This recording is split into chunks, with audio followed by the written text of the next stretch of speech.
Hello friends, मैं फिर से आ चुका हूं आप लोगों के लिए एक नए एपिसोड के साथ। तो हेलो गाइस, मैं हूं राज और आप लोग देख रहे हैं राज द स्टोरी। तो आज का वीडियो शुरू करने से पहले मैं आप लोगों को बता दूं, अगर आप लोग चैनल पर नए आए हो तो प्लीज़ चैनल को लाइक सब्सक्राइब एंड कमेंट जरूर कर देना। तो शुरू करते हैं आज का स्टोरी, तब तक के लिए बाय बाय। CH-386 अगला पड़ाव वायुपुत्र कुल। शौर्य ने ज्वाला और सम्राट को मृगनाशिका नगरी में अग्निकुल में भेज दिया था। उनके जाने के बाद अभी भी शौर्य आगे कहाँ जाना है इसके बारे में सोच रहा था। तभी गुप्त कुल से मुकाबले का आमंत्रण मिला पर शौर्य ने उसे ठुकरा दिया। उसे उनके कुलदेवता से कुछ सीखने की कोई इच्छा नहीं थी। जब होटल मालिक शौर्य के पास अपना किराया मांगने आया तो शौर्य ने उसे ये शहर ना छोड़कर जाने की सलाह दे डाली। होटल मालिक ने कंफ्यूज होकर शौर्य से पूछा, आप ऐसा क्यों कह रहे हैं? अब इस शहर में बचा ही क्या है? इस पर शौर्य बोला, इसमें बचा कुछ भी नहीं है, पर जो अब राजा बना हुआ मधुक है ना, वो इस बंजर जगह भी हरा भरा बना देगा। एक बात याद रखना, हर तरफ से टूटा हुआ इंसान जब राजा बनता है ना, तो उसके जितना मजबूत राजा कोई नहीं हो सकता। मैंने मध्य को ऐसा तोड़ा है ना कि जब वो खड़ा होगा तो उसका नाम चारों दिशाओं में गूंज जाएगा। शौर्य ने पूरे आत्मविश्वास के साथ होटल के मालिक को ये सब समझाया। जब होटल के मालिक ने ये सुना तो उसने अपने जाने का प्लान कैंसिल किया और अनंतपुरी में ही रुकने का निर्णय ले लिया। शौर्य का भी यहाँ का सारा काम हो गया था। उसे अब अपने अगले सफर के लिए निकलना था। उसने होटल मालिक से आगे आने वाले शहर के बारे में पूछा तो उसने शौर्य को बताया कि इसके बाद आने वाले शहर महान वायुपुत्र कुल का शहर हैं।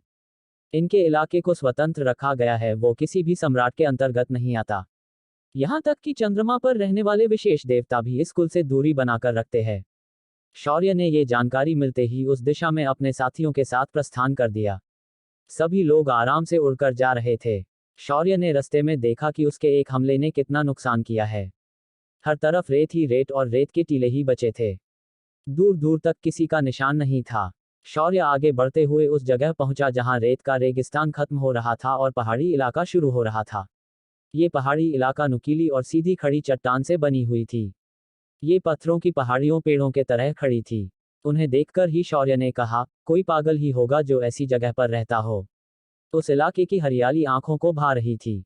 इन पहाड़ों की तरह यहाँ उगने वाली झाड़ियों भी खास तरह की थी। यहाँ सिर्फ बाम्बू के जंगल दिखाई दे रहे थे।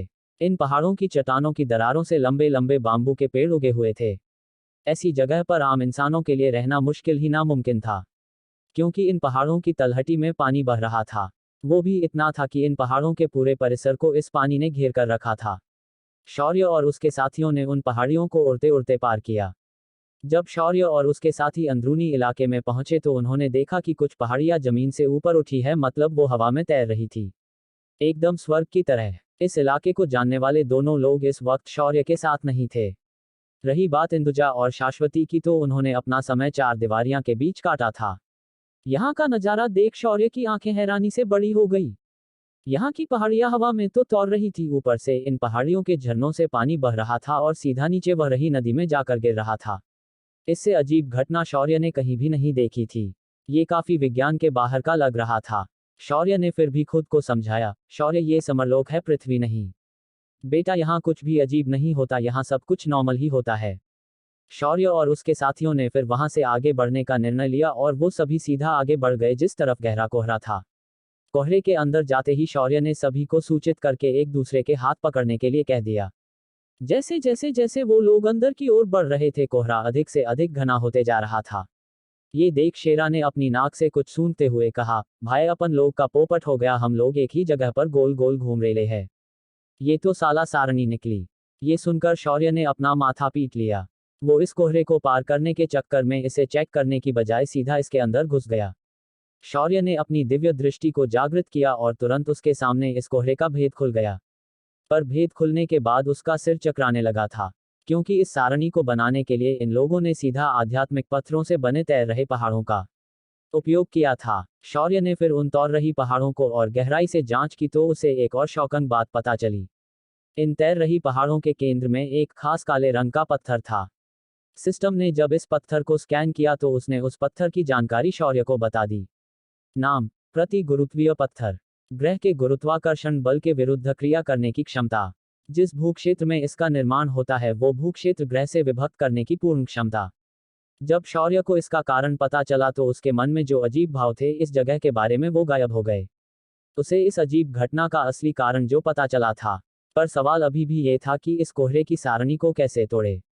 शौर्य ने काफी देर तक विचार विमर्श किया। उसे ऐसे विचार करते देख शेरा ने कहा, ओ मेरे टशी के देवता, तू कब से विचार करने लगा? उठा हथौड़ा और तोड़ दे पहाड़। ज्यादा दिमाग का खून नहीं जलाने का।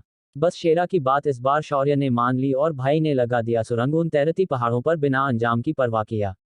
शौर्य ने अपना एक हाथ आगे किया और दूसरे हाथ से उस हाथ की कोहनी को पकड़ा और आसपास की प्रकाश ऊर्जा को एकत्रित किया और मुख्य सारणी शिला को निशाना लगाकर एक लेजर जैसी किरण को शौर्य ने उस पर मार दिया।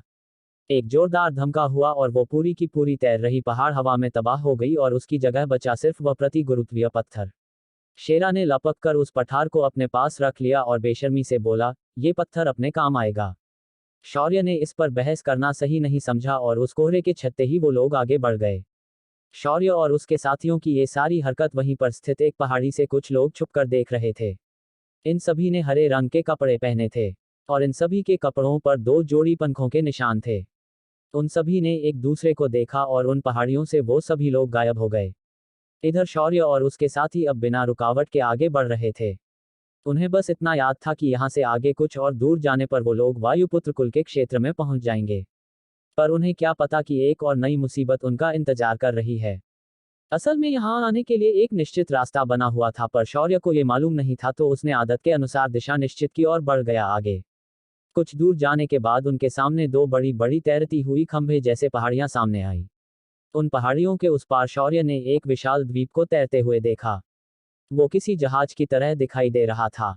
उसका आकार कछुए की तरह था, जो बीच में गोल और चौड़ा था तो मुझ और अंत में सिकुड़ता हुआ था। जैसे ही शौर्य उन 2 पहाड़ियों के बीच पहुंचा तो उसने आवाजें सुनी, रुक जाओ घुसपैठियों, तुम्हारी यहाँ आने की हिम्मत कैसे हुई?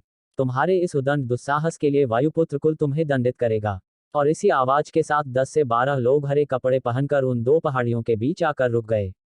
उन सभी के हाथों में भाले थे।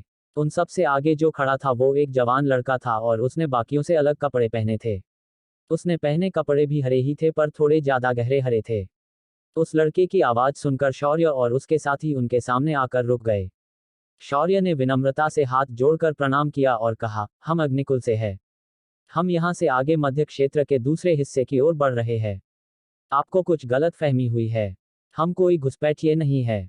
हम बस आम यात्री है। तभी वह लड़का अपने भाले की नोक को शौर्य के सीने की ओर करते हुए बोला, अगर तुम सामान्य यात्री हो तो तुमने हमारे मंदिर की सारणी क्यों तोड़ी? तुम दूसरा रास्ता लेकर भी यहाँ आ सकते थे, पर तुमने जानबूझकर हमारे मंदिर की सारणी को क्षति पहुंचाई और अब तुम कह रहे हो कि तुम घुसपैठिए नहीं हो। उसके सावला शौर्य ने एक बार और विनम्रता से जवाब दिया, मगर इस बार शौर्य के माथे की नसें बाहर साफ दिखाई दे रही थी। महोदय, हमारे दुस्साहस के लिए क्षमा करें, क्योंकि हमें दूसरा रास्ता ज्ञात नहीं था। इसीलिए हमने सोचा कि उस सारणी को तोड़कर ही हम प्रवेश कर पाएंगे। इस पर उस लड़के ने अकड़ते हुए कहा, अब माफी मांगकर कोई फायदा नहीं। चुपचाप अपने आप को हमारे हवाले कर दो, बाकी का निर्णय हम कुलमिक के समक्ष लेंगे। इस पर शौर्य ने सोचा कि ये सही बात होगी, अगर वो लोग कुल प्रमुख के समक्ष अपनी बात को रखेगा तो। उसने तुरंत उनके साथ जाने के लिए तैयारी दर्शाई और उन सभी को अजीब सी दिखने वाली काली रस्सियों से बांध दिया गया। शौर्य ने जैसे ही उन रस्सियों को जांचा, उसकी आंखें बड़ी हो गई और उसका दिमाग सिर्फ एक बात कह रहा था, ये एक सोची समझी साजिश है। ये एक षड्यंत्र है। जब शौर्य ने उसके साथियों को देखा तो पाया शेरा के अलावा सभी लोगों को बांध दिया गया था। शेरा को उन्होंने नहीं बांधा था, बस उसे साधारण रस्सी से गले से बांध रखा था। शौर्य और उसके सदियों को जिस रस्सी से बांधा गया था वो कोई सामान्य रस्सियां नहीं थी। वो साधना रोधक रस्सियां थी। इनके द्वारा बांधे जाने पर साधक की साधना शक्ति और मुख्य शरीर एक दूसरे से अलग हो जाता है। ये एक तरह की नैनो टेक्नोलॉजी से बनी रस्सियां थी। जब सभी को बंदी बना लिया गया तब वह लड़का आगे आया और शौर्य के सामने आकर बोला, अग्निकुल के शौर्य, तुम्हें धराकुल के साथ शत्रुता नहीं करनी चाहिए थी। धराकुल से शत्रुता का परिणाम सिर्फ मृत्यु है, मृत्यु। पर शौर्य ने बिना डरे उस लड़के से पूछा, क्या तुम्हारा वायुपुत्र कुल मेरे साथ शत्रुता लेने के लिए तैयार है? इस पर उस लड़के ने हंसते हुए कहा, वायुपुत्र कुल किसी से नहीं डरता। हमसे तो देवता भी डरते हैं, तो तुम किस खेत की मूली हो? और रही बात हमारे कुल के इसमें शामिल होने की, तो तुम्हें बता दूं कि हमारे कुल प्रमुख लिप्ततावादी है। उन्हें ऐसे दूसरों के झगड़ों में टांग अड़ाने की कोई इच्छा नहीं है। मैंने ये सब अपने पिता प्रथम वरिष्ठ धूम्रवलय के आदेश पर किया है। उसकी बात सुनकर शौर्य ने उबासी ली और फिर आराम से कहा, ओह तो ये बात है, फिर मुझे तुम्हें मारने पर कोई दुख नहीं होगा। अगले ही पल शौर्य के मुंह पर तिरछी मुस्कान आए और उसके हाथों की रस्सियां काले रंग से मिले रंग में बदल गई। धीरे धीरे बाकियों के साथ भी यही हुआ। शेरा ने भी हल्के से फूंक मारी और उसके गले की रस्सी कट गई। पलक झपकते ही पूरा गेम पलट गया था। वो लड़का इतनी देर से अकड़ दिखा रहा था, वो अब थर थर कांप रहा था। शाश्वती ने शौर्य के कुछ करने या कहने का इंतजार नहीं किया और उसने पलक झपकते ही वहां मौजूद सभी सिपाही को मौत के घाट उतार दिया। शौर्य ने फिर उस लड़के के कंधे पर हाथ रखा और बोला, हाँ तो क्या कह रहे थे तुम्हारे पिता के आदेश पर यह सब किया जा रहा है। वैसे क्या नाम बताया तुमने अपना? उस लड़के ने डरते हुए कहा, मैंने अपना नाम नहीं बताया। मेरा नाम कंठ वलय है। उसका नाम सुनकर शेरा बोला, कितना बेस्वाद नाम है बे इसका। इसका नाम सुनकर ही गले में खुजली होने लगी। शौर्य ने कंठ के भवसागर की ऊर्जा को अस्थिर कर दिया और उसे छोड़ दिया। कुछ ही देर में उसकी साधना नष्ट हो गई। शौर्य ने फिर कंठ को शेरा की पीठ पर डाला और उस विशाल तैरते हुए द्वीप के प्रवेश द्वार से अंदर प्रवेश किया। कंठ की साधना नष्ट होने की वजह से वो दर्द में तड़प रहा था और चीख रहा था, पर किसी ने भी उसे मदद करने के लिए आगे बढ़ाने की हिम्मत नहीं की। शौर्य ने प्रवेश द्वार पर खड़े होकर ऊंची आवाज में कहा, मैं अग्निकुल का शौर्य अग्निहोत्री आज वायुपुत्र से जवाब मांगने आया हूं। उन्होंने किस विचार से धराकुल का साथ देकर मेरे साथ शत्रुता लेने की हिम्मत की है। शौर्य की आवाज उस पूरे विशाल द्वीप पर आकाशवाणी की तरह गूंज गई। उस द्वीप के मध्य में एक और तैरती हुई इमारत थी, जिसे एक अखंड शिला से बनाया गया था। ये वायुपुत्र कुल का मुख्य निवास था। इस निवास के अंदर एक मध्यम आयु का आदमी और बूढ़ा आदमी बैठे थे। शौर्य की ललकार सुनकर उन दोनों के कान खड़े हो गए और दोनों उस इमारत से उड़कर बाहर आ गए। उन्होंने आसमान में ऊंचाई पर जाकर उस दिशा में देखा जिस दिशा से शौर्य की आवाज आई थी। तभी एक और आया उन दोनों आदमियों के सामने प्रकट हुआ और उसने तुरंत झुककर दोनों को प्रणाम किया, महामहिम और कुलप्रमुख को धूम्रवलय का प्रणाम। ये लड़का उस नष्ट हो चुके अग्निकुल का वारिस है और वो धराकुल से प्रतिशोध लेने के लिए निकला है। इसका अहंकार बहुत बड़ा है और वो जहां जाता है वहां तबाही लाता है। हमें इसे रोकना होगा, वरना ये हमारे कुल को भी नुकसान पहुंचा सकता है। धूम्रवलय की बात सुनकर उस बूढ़े ने अपनी सफेद दाढ़ी पर हाथ फेरा और शांति से बोला, ओह तो ये बात है। पर वो ऐसा क्यों कह रहा था कि हमने धराकुल का साथ दिया है? हमने तो ऐसा कुछ भी नहीं किया। उसकी बात सुनकर धूम्रवलय ने बात को बदलते हुए कहा, यह असत्य है, ये लड़का जानबूझकर बहाना बना रहा है, आप उस पर विश्वास मत कीजिए। तभी कुलप्रमुख ने उसकी बात को काटते हुए कहा, पर मैं यहाँ से देख सकता हूँ कि तुम्हारा बेटा कंठवलय घायल अवस्था में उस लड़के के पास क्या कर रहा है। ये बात सुनकर धूम्रवलय ने उस ओर मुड़कर देखा और जब उसने कंठवलय को एक कुत्ते की पीठ पर लेटा देखा, उसकी धड़कनें चुक गई। उसके हाथ पैर कांपने लगे। क्या धूम्रवलय इस बात को झूठ साबित करके खुद को निर्दोष सिद्ध कर पाएगा? क्या शौर्य को वायुपुत्र कुल उचित न्याय दे पाएगा? क्या शौर्य यहाँ भी अपनी तबाही की झलक दिखाएगा? CH 387 वायुपुत्र कुल के नमूने। धूम्रवलय और उसके बेटे कंठवलय ने शौर्य के विरुद्ध धराकुल को साथ देकर फंसाने की कोशिश की थी, पर उनका ये षड्यंत्र उन्हीं पर उल्टा पड़ गया। शौर्य ने कंठवलय को अपने कब्जे में लिया और वायुपुत्र कुल के बाहर आकर उनके इस हरकत का वायुपुत्र कुल के कुलप्रमुख से इसका जवाब मांगा। शौर्य के आवाहन से कुलप्रमुख और एक अनुभवी बूढ़ा आदमी बाहर हवा में आकर शौर्य को देख रहे थे। उसी वक्त धूम्रवलय ने आकर कुलप्रमुख और उस वरिष्ठ को शौर्य के खिलाफ भड़काने का प्रयास किया, पर जब धूम्रवलय ने अपने बेटे कंठवलय को शेरा की पीठ पर लदा देखा, उसकी सारी योजना विफल हो गई। धूम्रवलय ने दहाड़ मारकर गुस्से से कहा, तुम्हारा ये दुस्साहस कि तुम वायुपुत्र कुल के सदस्य को क्षति पहुंचाओ। सिपाहियों, घेर लो इसे। ये सुनकर तुरंत नगर के सिपाही आसमान में से तुरंत शौर्य के चारों तरफ उतर गए और उन्होंने शौर्य और उसके साथियों को घेर लिया।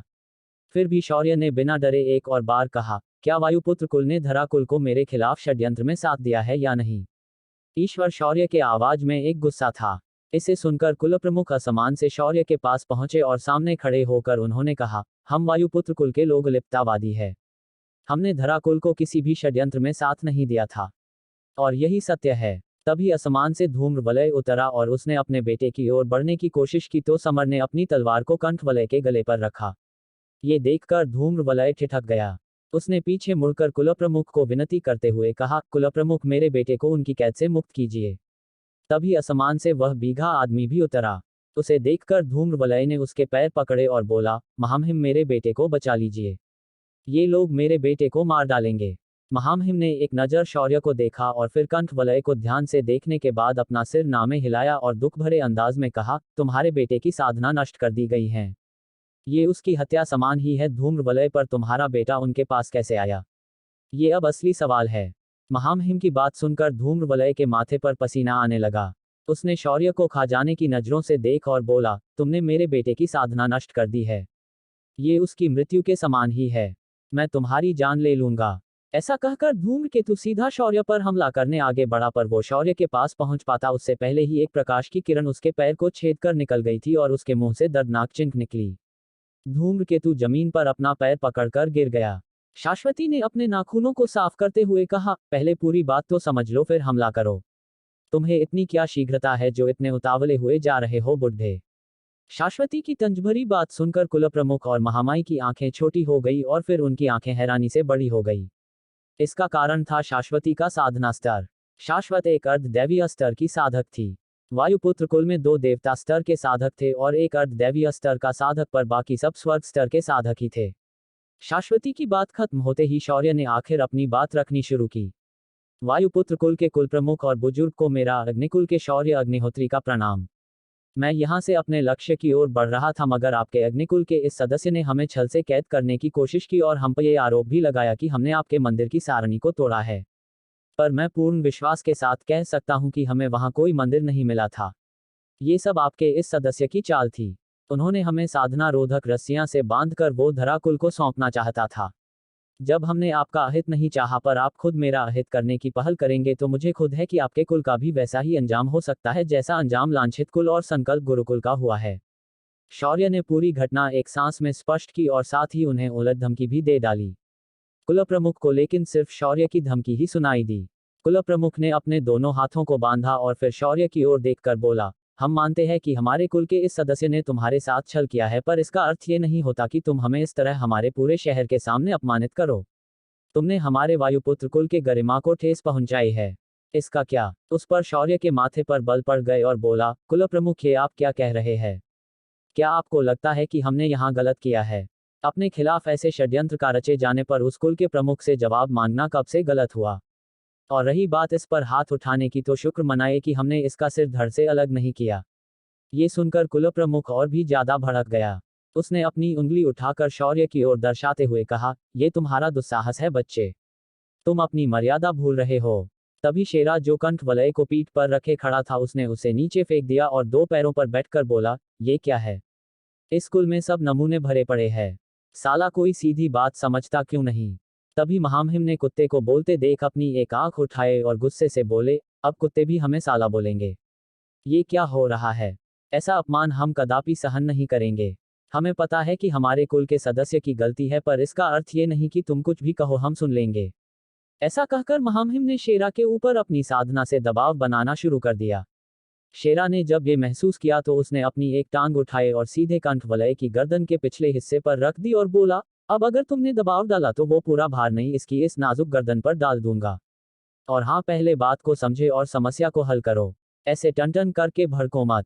शेरा का तंज सुनकर महामहिम की भी नथुने फूल गई, पर उसने कुलप्रमुख से ज्यादा समझदारी दिखाए और थोड़ा शांत हुआ। पर कुलप्रमुख शांत होने वालों में से नहीं था। उसने शौर्य को ललकारते हुए कहा, बच्चे, तुमने मेरे सामने कोई पर्याय नहीं छोड़ा है। मैं तुम्हें आखिरी बार कह रहा हूं कि खुद को हमारे हवाले कर दो और हम तुम्हें आसान मृत्यु दे देंगे, वरना तुम्हारी मृत्यु बहुत दर्दनाक होगी। कुलप्रमुख को ऐसी बात कहते हुए सुनकर शौर्य भी थोड़ा हैरान हो गया और फिर उसने अपने हाथ आगे किए और बोला, रुकिए। पहले ये बताइए कि हम आपस में क्यों झगड़ने बैठे? मैं तो यहाँ अपने लिए न्याय मांगने आया हूँ। और आपके कुल की गरिमा की बात तो आप भी जानते हैं कि आपके सदस्य ने मेरे साथ हाथापाई की और वो घायल हो गया। ऊपर से मैंने उसे जान से नहीं मारा। और ये सिद्ध हो चुका है कि इसकी अपनी गलती से इसका ये हाल हुआ है, तो आप दोनों इस वक्त ऐसे बर्ताव क्यों कर रहे हैं जैसे मैं यहाँ आप लोगों के साथ लड़ने आया हूँ? शौर्य की बात सुनकर कुलप्रमुख थोड़ा विचार में पड़ गया और उसने धूम्रवलय को देखा और बोला, धूम्रवलय, क्या इस षड्यंत्र में आपका हाथ था? कुलप्रमुख का मोर्चा जब तक शौर्य के खिलाफ था तब तक धूम्रवलय बहुत खुश था, पर जैसे ही उस पर सवाल किया गया उसके भाव बदल गए। उसने सवाल को टालते हुए कहा, कुलप्रमुख, आप इसके साक्षी है कि कैसे इस लड़की ने मेरे पैर को छेद दिया है। आपके सामने आपके कुल के वरिष्ठ पर इस तरह से हमला किया गया और आप अभी भी चुप है। हे भगवान, ये कैसा न्याय है? तभी शेरा बोला, अबे ओवरएक्टिंग की दुकान, पहले ये बता कि तेरा इस षड्यंत्र में हाथ था या नहीं। तुझे मारा या नहीं इसके बारे में बाद में बात करेंगे। ये सुनकर धूम्रवलय ने अभी अभी रचा ढोंग तुरंत खुल गया। पर उसने अपनी मोती चमड़ी का परिचय देते हुए महामाई को देखा और बोला, महामहिम आप तो कुछ बोलिए। मुझ पर आप सभी के एक इन्होंने हमला किया है, क्या इसकी बात पहले नहीं होनी चाहिए। तभी समर बोला, अरे चाचा, आप बार बार सवाल का जवाब देने की बजाय इस घटना का जिक्र क्यों कर रहे हैं। चलो मैं समझाता हूं आपको। आपने पहले हमला किया और शौर्य को बचाने के लिए हमने आप पर हमला कर दिया। बस आसान बात है, इसमें न्याय अन्याय बीच में मत लाओ और ये बताओ कि क्या आप भी इस षड्यंत्र का हिस्सा थे या नहीं। बस इस बार धूम्रवलय बुरा फंस गया। उसने गहरी सांस ली और अपने अधमरी साधना नष्ट हुए बेटे को देखा और फिर बोला, नहीं, इस षड्यंत्र में मेरा कोई समावेश नहीं था। मेरे बेटे ने कुल की गरिमा को कायम रखने के लिए और इस जैसी मुसीबत को दूर रखने के लिए अपने मन से ये कदम उठाया था। धूम्रवलय को इस तरह सीधे मुंह झूठ बोलते देखकर शौर्य और उसके सभी साथी हैरान और परेशान थे। तभी शेरा ने तंज मारा, इससे तो एक्टिंग का ऑस्कर मिलना चाहिए यार। क्या नेचुरल नाटक करता है ये। पर इस बार शेरा की बात पर किसी ने ध्यान नहीं दिया। कुल प्रमुख ने कंठ वलय की ओर देखा और बोला, अब आपको सत्य पता चल गया है तो आप हमारे कुल के केस सदस्य को मुक्त कर दीजिए। हम आपके साथ हुए षड्यंत्र के लिए आपसे क्षमा चाहेंगे। आप अब जा सकते हैं। ऐसा कहकर कुल प्रमुख ने अपने शक्तियों का प्रयोग किया और बिना छुए कंठ वलय को उठाया और अपने निवास की ओर निकल गए। उनके पीछे धूम्रवलय और महामाई भी निकल गए। उनके जाने के बाद शौर्य और उसके साथियों ने आयुपुत्र कुल के इस शहर के अंदर कदम रखा। उन्हें किसी भी सिपाही ने अंदर आने से नहीं रोका। इधर धराकुल का वो जीवित बचा हुआ आदमी धराकुल के द्वार पर पहुंच गया था। उसने कुल प्रमुख से अतिशीघ्र मिलने की इच्छा जताई। उसकी हालत देखकर बाहर खड़े सिपाही समझ गए कि कुछ अनहोनी हो चुकी है। उन्होंने जल्दबाजी में उसे अंदर जाने दिया। जब वह आदमी मुख्य दरबार में पहुंचा तो उसने सबसे पहले अपने दर्द को दबाया और झुककर प्रणाम किया। कुल प्रमुख की जय हो। मालिक, हमारे सारे लोग उस शौर्य और उसके साथियों के हाथों मरे गए हैं। और उन्होंने लांछित कुल के पूर्वज त्रिभुवन और तुषार के साथ किया वो बहुत ही भयावह है। ये सुनकर कुल प्रमुख ने अपनी मुट्ठी कस ली और फिर बोले, क्या शौर्य इतना शक्तिशाली है कि वो अकेला ये सब कर सके। इस पर उस आदमी ने एक गहरी सांस ली और बोला, कुल प्रमुख, मुझे वास्तव में पता नहीं वो कौन थी, पर उसने अपना परिचय ज्वाला नाम से दिया था। उसने कहा था कि मैं आपको बता दूं कि ज्वाला वापस आ चुकी है। बस उस आदमी का इतना कहना था कि कुल प्रमुख जो अभी तक अकड़ कर बैठा था उसका पूरा शरीर किसी पिचके हुए गुब्बारे की तरह सहम गया और उसकी हथेलियों से लेकर उसके पूरे शरीर में एक डाकी ठंडक दौड़ गई। उसकी सांसें तेज हो गई और वह अपनी जगह से लड़खड़ाते हुए उस कमरे से बाहर की ओर भागते हुए बोला, दादाजी, पिताश्री आप कहाँ हैं? अनर्थ हो गया है, जल्दी आइए। उसकी पुकार सुनकर उसी परिसर में एक कोने में बनी इमारत से एक भयंकर आभा फूट पड़ी। ये इमारत पूरी तरह से धातु से बनी हुई थी। उस इमारत का हर एक ढांचा तुरंत पिघलने लगा, पर गर्म होकर नहीं, सिर्फ उसके कण बिखरकर अलग हो गए। धीरे धीरे उन कणों ने एक धातु के रास्ते का आकार लिया और उस रास्ते के ऊपर एक आदमी खड़ा हुआ। उस आदमी की शरीर से उसकी अकड़ साफ दिखाई दे रही थी। उसका हर एक कदम ठन ठन की आवाज के साथ उस धातु के ऊपर आघात किए जा रहा था। तभी वहीं से कुछ दूर एक और धातु की इमारत थी, उसके अंदर से आग की लपटें और पिघले हुए धातु की छींटें बाहर उड़ रही थी। बार बार ये अंदर से हो रहा था। जब उस इमारत का दरवाजा खुला तो एक बलशाली कसे हुए शरीर का आदमी बाहर निकला। वो किसी बॉडी बिल्डर से कम नहीं लग रहा था। उसके शरीर की सारी मांसपेशियां फूली हुई थी। उसने पहने कपड़ों में से उसका शरीर बाहर झांक रहा था। वह आदमी भी उछलकर उस धातु के रास्ते के ऊपर खड़ा हुआ और उसने धातु के रास्ते को इशारा किया और वह रास्ता उन्हें अपने आप लेकर उस जगह की तरफ चला गया जहां से कुल प्रमुख की आवाज आ रही थी। उन्हें देखकर कुल प्रमुख घुटनों पर बैठ गया। उसने डरते हुए उन दोनों बूढ़ों से कहा, दादाजी, पिताश्री, अनर्थ हो गया है। ज्वाला वापस आ रही है। अब हम कुछ नहीं कर सकते। अब हमारे कुल को कोई नहीं बचा सकता। ऊपर से लांछित कुल को शौर्य ने तोड़कर रख दिया है। कुल प्रमुख की बात सुनकर पहले बूढ़े ने कहा, चिंता करने की कोई बात नहीं। अब अगर खुद स्वयं देवता भी मेरे सामने आ गए तो भी वो मेरे धातु तत्व के सामने नहीं टिक सकते। मैंने सारे ज्ञात धातुओं पर नियंत्रण प्राप्त किया है। अब वो लोग हमारा कुछ नहीं बिगाड़ सकते। ऊपर से तुम्हारे पिता ने तो अग्नि बीज को इस हद तक विकसित कर लिया है कि वो अब इससे पिघले हुए धातु को भी नियंत्रित कर सकते हैं। चिंता करने की कोई बात नहीं है। पर अब एक बात याद रखना, बेवजह अपने लोगों को उस लड़के के पीछे भेजना बंद करो और कुल को अंदर से मजबूत करना शुरू करो। गुप्त कुल से चर्चा करके सारी जरूरी दवाइयों को बड़े पैमाने पर खरीद लो, क्योंकि जब वो लोग यहाँ आएंगे तो एक पूरा महासंग्राम होगा। इसमें हमें पूरी तैयारी के साथ उनका सामना करना होगा। उस बूढ़े की बात सुनकर कुल प्रमुख अपने पैरों पर खड़ा हो गया और आज्ञा लेकर वहां से चला गया। तभी वह बॉडी बिल्डर आदमी बोला, पिताश्री लगता है हमें इस बार अग्निकुल को हमेशा के लिए खत्म करना ही होगा। इस बार मैं उस ज्वाला से खुद लोहा लूंगा। मुझे भी देखना है कि ये अग्निकुल की रक्षक कितनी शक्तिशाली है। इन सभी बातों से अनजान शौर्य इस वक्त वायुपुत्र कुल के शहर में रात के समय एक बंद कमरे के अंदर आराम फरमा रहा था। इस वक्त उसके कमरे के अंदर कोई नहीं था। तभी कमरे का दरवाजा खुला और दबे पांव किसी ने कमरे के अंदर कदम रखे। धीरे धीरे वो साया शौर्य के बिस्तर पर चढ़ गया और उसने शौर्य के चेहरे के सामने अपना चेहरा लाया। वो साया शौर्य के खूबसूरत चेहरे को ऐसे ही कुछ देर तक निहारने लगा और धीरे धीरे उस साये का चेहरा शौर्य के चेहरे के पास जाने लगा। ये साया इस वक्त हवा में लहरा रहा था। जैसे जैसे वह साया शौर्य के नजदीक जा रहा था वैसे वैसे कमरे में दो दिलों की धड़कन को बढ़ते हुए महसूस किया जा सकता था। किसका था ये साया? क्या धराकुल सच में पीछे हट गया है? क्या धूम्रकेतु अपने बेटे की इस हालात का प्रतिशोध लेगा? CH 388 शौर्य बना वैद्य। शौर्य ने धूम्र वलय और कंठ वलय का षड्यंत्र तोड़ मरोड़कर उनके ही माथे मार दिया था। जब शौर्य शहर के एक विश्रामगृह में आराम कर रहा था तब उसके कमरे में रात के अंधेरे में बिना आवाज किए घुसपैठ हुई।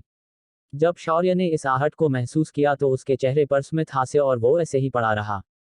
जब वह साया शौर्य के बिल्कुल पास पहुंच गया था, उन दोनों के चेहरे बिल्कुल एक दूसरे के सामने पहुंच गए तब अचानक शौर्य ने झपट कर उस साय को कमर से पकड़ लिया और अपनी बाहों में दबोच लिया। फिर शौर्य ने धीरे से कहा, इंदुजा क्या तुम सच में इस रिश्ते को आगे बढ़ाना चाहती हो? शौर्य के सवाल पर इंदुजा और भी अधिक सिमटकर उसकी बाहों में सिर डालकर बोली, अगर मैंने इस रिश्ते को आगे नहीं बढ़ाया तो आने वाली 5 पत्नियां मुझसे आगे भी निकल सकती है। और वैसे भी ये मेरा भाग्य है कि मैं आपकी योगिनी बन गई हूँ, वरना आज मेरी जगह वह मीरा आपकी बाहों में होती। ये सुनकर शौर्य ने भी अपने दोनों हाथों से इंदुजा के चेहरे को पकड़ा और कहा, नहीं, मीरा कभी भी मेरी योगिनी नहीं बन सकती थी। उसका चरित्र मेरे योग्य नहीं था। ऐसी लड़की से विवाह करने से अच्छा तो मैं विवाह ना ही करता। उसके बाद शौर्य ने इंदुजा के चेहरे को अपने और पास लाया और उसके ओंठों पर अपने ओंठ रख दिए। कुछ ही देर में उस कमरे की दीवारें उन दोनों के मिलन की साक्षी बनी।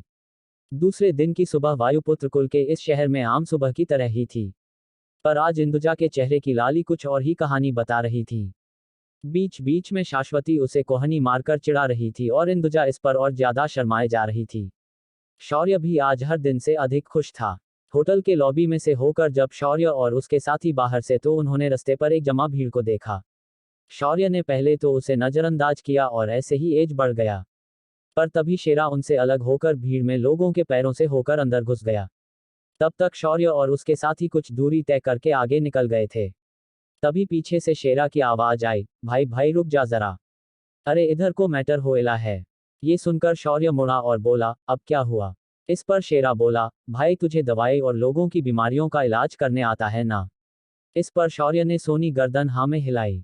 इस पर शेरा ने लपक कर उसकी कमीज को पकड़ा और बोला, चल फिर मेरे साथ, अपन उस बच्ची के आंसू नहीं देख सकता, चल मेरे साथ। ये सुनकर शौर्य शेरा को घूर कर देखने लगा तो शेरा विनती करते हुए बोला, देख भाई, अपन शेरा ने जीवन में अपने स्वामी के साथ पूरी दुनिया घूमी है, और तो और अपन ने अपनी आधी से ज्यादा जिंदा मुंबई के सड़कों पर निकाली हैं। उस बच्ची का दर्द सोन से अच्छा कोई नहीं समझ सकता। मैंने ऐसे कई बच्चों को अनाथ होते देखा है और सड़कों पर दम तोड़ते देख है, पर आज अपन ऐसे बच्ची को मदद कर सकता है तो अपन चाहता है कि तुम मेरे साथ चल और उस बच्ची की मदद कर। शेरा के गिड़गिड़ाने पर शौर्य ने आखिर उसकी बात मान ली और उसके पीछे उस जमा भीड़ की तरफ निकल गया। जब शौर्य वहां पहुंचा तो उसने देखा कि एक 7 से 8 साल की लड़की वहां एक औरत को सड़क पर लिटाए उसके बगल में बैठकर रोए जा रही थी। उस लड़की के कपड़े काफी मैले और फटे हुए थे। उस लड़की का पूरा चेहरा आंसुओं से भरा हुआ था, साथ ही उसके बाल बिखरे हुए थे। उस लड़की की हालत देखकर शाश्वती और इंदुजा तुरंत उसके बगल में बैठ गई और उन्होंने पहले उसकी पीठ पर हाथ रखकर उसे शांत कराया और फिर उससे पूछा, बच्चा क्या बात है? तुम ऐसे रोते रहेगी तो हमें कैसे पता चलेगा कि आपकी माँ को क्या हुआ है? इस पर उस बच्ची ने रोते रोते ही जवाब दिया, मेरी माँ की तबीयत खराब हुई है। उन्हें कौन सी बीमारी है मुझे नहीं पता, पर पिछले 3 दिनों से उन्होंने आंखें नहीं खोली है। मैंने जब वैद्य से पूछा तो उन्होंने मुझे इनका इलाज करने से मना किया। उन्होंने मुझसे कुछ धन मांगा पर मेरे पास वो नहीं था। आप मेरी माँ को बचाए, इसके लिए मैं कुछ भी करूंगी। उस लड़की की बात सुनकर शौर्य उस बीमार औरत के सामने बैठकर उसे ध्यान से देखने लगा। जैसे ही शौर्य ने उसकी नब्ज जांचने के लिए अपना हाथ बढ़ाया तभी भीड़ से आवाज आई, अरे भाई, अच्छे खासे घर के लगते हो। क्यों इस गंदगी को छूने जा रहे हो? मेरी मानो तो उससे दूर ही रहो। तभी एक औरत बोली, इस औरत को देखकर लगता है इस पर किसी श्राप का साया है। इसने कुछ पाप ही किए होंगे जिस वजह से उसके साथ ऐसा हुआ है। तभी कुछ लोग और शौर्य को इलाज करने से रोकते हुए बोले, लड़के अगर तुमने कुछ उल्टा ही कर दिया तो वो औरत मर सकती है। मेरी मानो तो इस झमेले में ना ही पदू तो सही होगा तुम्हारे लिए। इस पर शौर्य ने उनकी बातों पर ध्यान नहीं दिया और इस औरत की नब्ज जांचना शुरू कर दिया। लेकिन जैसे ही शौर्य ने अपनी आध्यात्मिक ऊर्जा को उस औरत के शरीर में डाला, शौर्य की आंखें बड़ी बड़ी हो गई थी। शौर्य ने फिर औरत का हाथ नीचे रख दिया और गहरी सोच में डूब गया। शौर्य को ऐसे गहरी सोच में डूबा देखकर एक आदमी ने तंज कसते हुए कहा, देखा इसे भी इस औरत की बीमारी नहीं पता चली। बड़ा आया दयावान बनने के लिए। लेकिन उस आदमी की बात सुनकर शौर्य विचारों से बाहर आया और उठकर उस आदमी के सामने गया और आंखों में गुस्सा लिए उसने हल्के से पूछा, क्या तुम्हें पता है इस औरत को क्या हुआ है? उस पर उस आदमी ने कंधे उचकाते हुए कहा, भला मुझे कैसे मालूम उसे क्या हुआ है? पर अगले ही पल वह आदमी जमीन में सीधा गाड़ा जा चुका था। उसका सिर्फ सिर ही बाहर जमीन के ऊपर था। शौर्य ने फिर उसके सिर पर पैर रखा और बोला, अगर खुद को कुछ मालूम नहीं तो दूसरों पर तंज कसने से अच्छा अपने काम से काम रखा कर, वरना अगली बार मैं तुम्हारा सिर भी बाहर नहीं रखूंगा। उस आदमी को इतना डर लग रहा था मानो उसने अपनी मौत को टक से छू लिया हो। उसने अपनी गर्दन नामे हिलाई और शौर्य से कई बार अपने किए की माफी मांगी। उस आदमी की ऐसी दशा देखकर वहां खड़े बाकी लोग जो इतनी देर से बेवजह अनाप शनाप बक रहे थे अचानक चुप हो गए और कुछ नहीं बोले। शौर्य ने समर को देखा और बोला, इस औरत को हमारे साथ ले चलो, हम उसका इलाज हमारे विश्रामगृह में करेंगे। फिर शौर्य खुद आगे गया और उसने उस मासूम फूल सी प्यारी बच्ची को अपनी गोद में उठाया और बोला, बेटा आपकी माँ ठीक हो जाएगी, आपको चिंता करने की कोई आवश्यकता नहीं है, हम उसे ठीक कर देंगे। होटल पर वापस आकर शौर्य ने इंदुजा और शाश्वती के मदद से उस औरत को एक खाली टेबल पर लिटा दिया।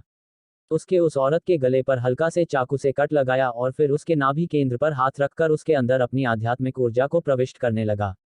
शौर्य इस बीच में शाश्वती से कहकर उस औरत के मर्म बिंदुओं पर दबाव बनाने कह रहा था।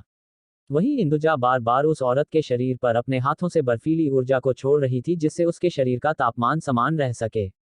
शौर्य ने अगले 3 घंटों तक ये प्रक्रिया जारी रखी और अंत में उसके शरीर से एक ढेर सारा नीले और हरे रंग का तरल बाहर निकाल लिया। जब उसके शरीर से सब कुछ निचोड़कर बाहर निकाल दिया गया तब जाकर शौर्य पीछे रखी कुर्सी पर थककर बैठ गया। उसने अपने माथे का पसीना पोंछ लिया और मुस्कुराकर दोनों पत्नियों से बोला, इलाज समाप्त हुआ, अब ये औरत बिल्कुल ठीक है। तभी इंदुजा ने शौर्य से पूछा, ये इस औरत के शरीर से क्या निकला था और इसकी ये अवस्था ऐसे कैसे हुई थी? इस पर शौर्य ने थोड़ा नाराजगी भरे स्वर में कहा, ये औरत एक प्रयोग का शिकार हुई है। इस पर एक खास दवा की शक्तियों की जांच करने के लिए प्रयोग किया गया है। ये सुनकर शाश्वत और इंदुजा दोनों हैरान हो गए और शौर्य की ओर उत्सुकता से देखने लगी। शौर्य ने उनकी भावनाओं को समझते हुए कहा, इस औरत पर जो दवा को प्रयुक्त किया गया था वो किसी वैद्य ने बनाई थी। अगर मैं सही हूं तो वो वैद्य ऐसी दवा बना रहा है जो किसी आम इंसान को साधक बनाने में मददगार साबित हो सकती थी। पर इस दवा को देखकर ऐसे लग रहा है कि उसने कुछ गलत तकनीकों का उपयोग करके इस दवा को विफल कर दिया। तभी शाश्वती ने मुट्ठियां भींची और बोली, ऐसा कौन है जो अपनी विफल दवाइयों का प्रयोग इंसानों पर करे? ऐसे व्यक्ति को मृत्युदंड मिलना चाहिए। इस पर शौर्य ने शांत आवाज में कहा, अब ये औरत ही बता पाएगी कि इसने ये दवा कैसे खाई और इसे ये किसने दी है। इसे कुछ देर में होश आ जाएगा, तब तक तुम दोनों जाकर उस बच्ची को नहला धुलाकर अच्छे कपड़े लेकर आओ। शौर्य की आज्ञा मिलते ही दोनों लड़कियां कमरे से बाहर चली गई। उनके जाने के बाद शौर्य ने भी बाहर आया और होटल के मुख्य हॉल में आकर बैठ गया। यहाँ उसके साथ शेरा और समर बैठे थे। शेरा बैठे बैठे समर की टांग खींच रहा था। समर, तू अपनी बिरादरी का है क्या? मैंने तेरे को कभी नहाते हुए नहीं देखा। इस पर समर ने शेरा को गुस्से से देख और बोला, तुम एक कुत्ते हो कुत्ते, और मेरी तुलना खुद से मत करो। पर भले ही मैं निर्धन हूं पर मैं हर रोज समय पर नहाता हूं। मेरे कपड़ों पर मत जाओ, मुझे ऐसे मैले कपड़े पहनना अच्छा लगता है पर इन्हें भी मैं हर रोज धोता हूं।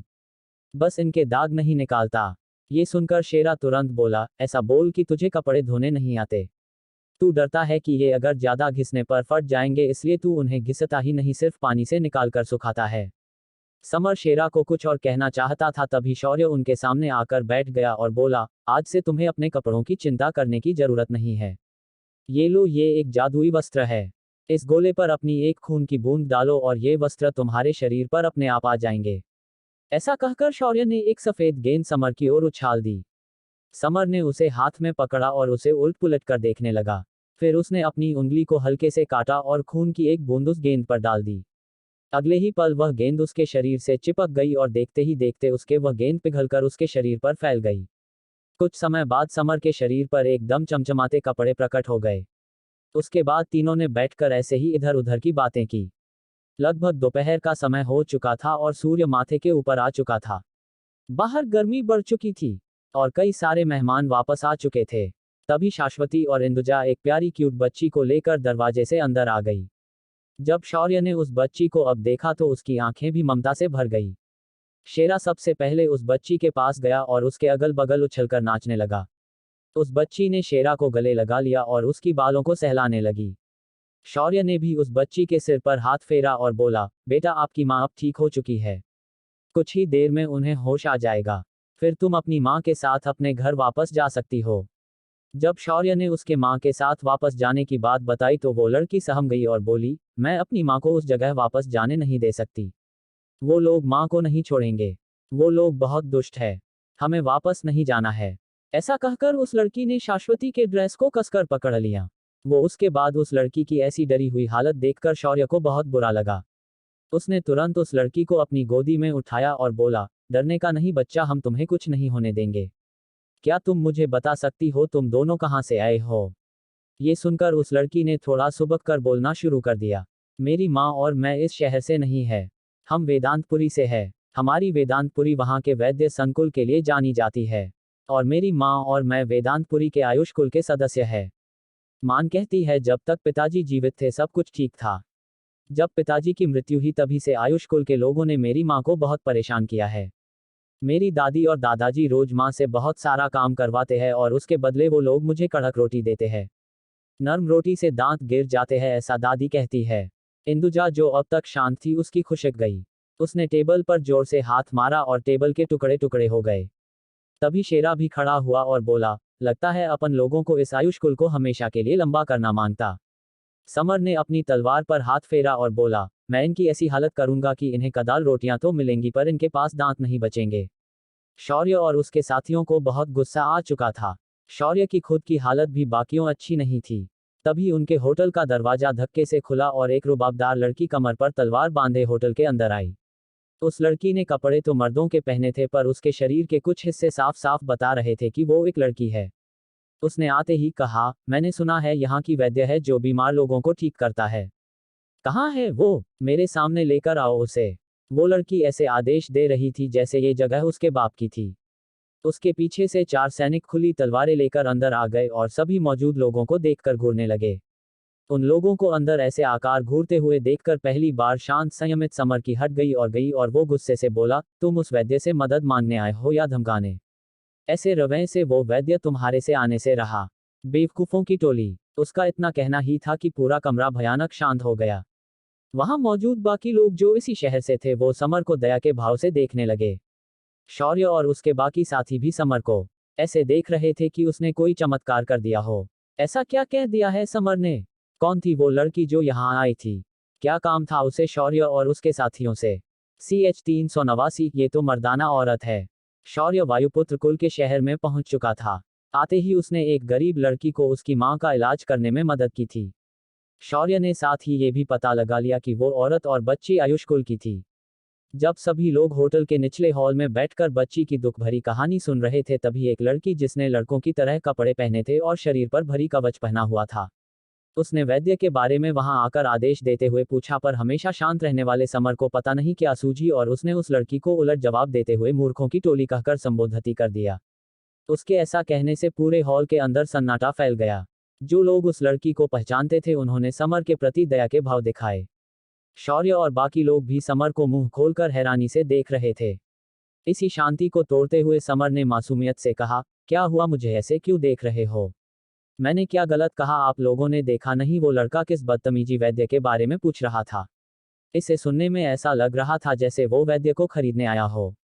तभी उसकी ये बात सुनकर वो लड़की जो अभी अभी वहां आई थी उसने गुस्से से अपनी मुट्ठी को भींच लिया और पूरे शरीर को सीधा तान देते हुए डांट पीसते हुए बोली, क्या कहा तुमने मुझे? मैं लड़का हूँ और मैं बदतमीज हूँ और मैं मूर्खों की टोली को लेकर यहाँ आई हूँ। बच्चे, तुम्हें अपना जीवन प्यार नहीं है क्या? इस पर समर भी अचानक त्वेष में आया और बोला, क्यों मिर्ची लगी क्या तुझे? अब लड़के को लड़का नहीं तो क्या लड़की कहूंगा। और जिस तरह तुमने बात की वो बदतमीजी नहीं तो और क्या है। और जरा अपने साथ आए आदमियों को देख, ऐसे लग रहे हैं जैसे किसी शिकार पर निकले हैं। इन्हें देखकर कौन बोलेगा कि ये वैद्य को ढूंढते हुए यहाँ आए हैं। समर की बात सुनकर उस लड़की ने अपनी तलवार झटके से निकाली और बोली, भाड़ में गया वैद्य, आज इसके हाथ पैर तोड़ेंगे। उसके ऐसा कहते ही उस लड़की के साथ आए सभी लोग अपनी तलवारों की नोक को समर पर तानकर खड़े हो गए। समर ने भी अपनी तलवार को मुक्त करना शुरू किया। तभी होटल के अंदर से एक औरत बाहर आई और बोली, ये नहीं कहाँ हूँ, मेरी बेटी कहाँ है? उस पर तुरंत वो छोटी बच्ची कुर्सी से उतरी और उस औरत के बाहों में जाकर उससे लिपट गई और शौर्य की ओर उंगली करके बोली, माँ आपको पता है उस भैया ने आपका इलाज किया और आपको ठीक किया है। और उन्होंने मुझे उन दोनों दीदियों से कहकर नए कपड़े भी फैला है और मुझे पेट भरकर खाना भी दिया है। ये सुनकर उस औरत ने शांति से बैठे शौर्य को देखा और उसकी तरफ बढ़ गई। वो झुककर उसके पैर पकड़ने ही वाली थी, तभी शौर्य ने उसे कंधों से पकड़कर उठाया और बोला, नहीं नहीं बहन जी, आपको ऐसा करने की जरूरत नहीं है। आप बहुत खुशनसीब है कि आपके पास इतनी बहादुर और समझदार बेटी है जो आपको इस शहर में इलाज ढूंढने के लिए लेकर आई है। उस औरत की आंखें भर आए और अपनी बच्ची को गले से लगाकर फूंद फूंद कर रोने लगी। ये उसके खुशी के आंसू थे। शाश्वती ने आगे बढ़कर उस औरत की पीठ पर हाथ फेरा और उसे शांत किया। जैसे ही उस औरत ने शांत होने के बाद आसपास देखा तो पाया कि समर को कई लोग घेर कर खड़े हैं और एक कवच पहना लड़की उस औरत को हैरानी से देख रही है। उस लड़की ने शौर्य की ओर इशारा किया और बोली, क्या ये लड़का वो वैद्य है जिसने अभी अभी तुम्हारा इलाज किया है? इस सवाल पर उस बच्ची ने तुरंत कहा, हाँ, इसी भैया ने मेरी माँ का इलाज किया है। मेरी माँ को किसी भी वैद्य ने इलाज करने से मना कर दिया था।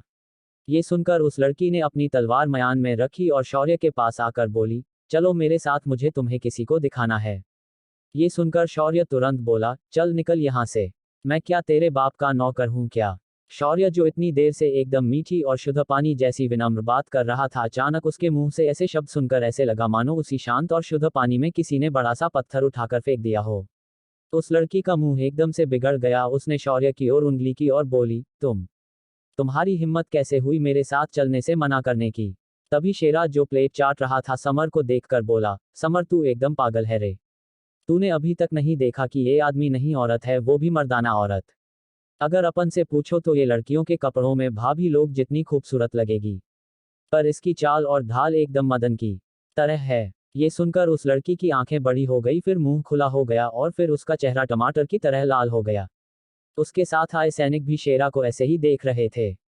तभी एक सैनिक ने आगे आते हुए कहा, तुम्हारी हिम्मत कैसे हुई हमारे सेनापति को मर्दाना औरत कहने की? हमारे सेनापति खूबसूरत लड़की है। उनके उनके उनके तभी शेरा बोला, क्या उनके उनके उनके पास दो सिंग है क्या? या फिर ये मर्दानी औरत इंसानों को कच्चा खा जाती है? या फिर ये कोई डायन तो नहीं? शेरा उस लड़की का अपमान पर अपमान किए जा रहा था और वहां मौजूद लोग इसे सुनकर और भी दंग हो चुके थे कि ये लड़की इसे चुपचाप सुन कैसे रही है। आखिर उस लड़की ने 3 बार गहरी गहरी सांसें ली और छोड़ी।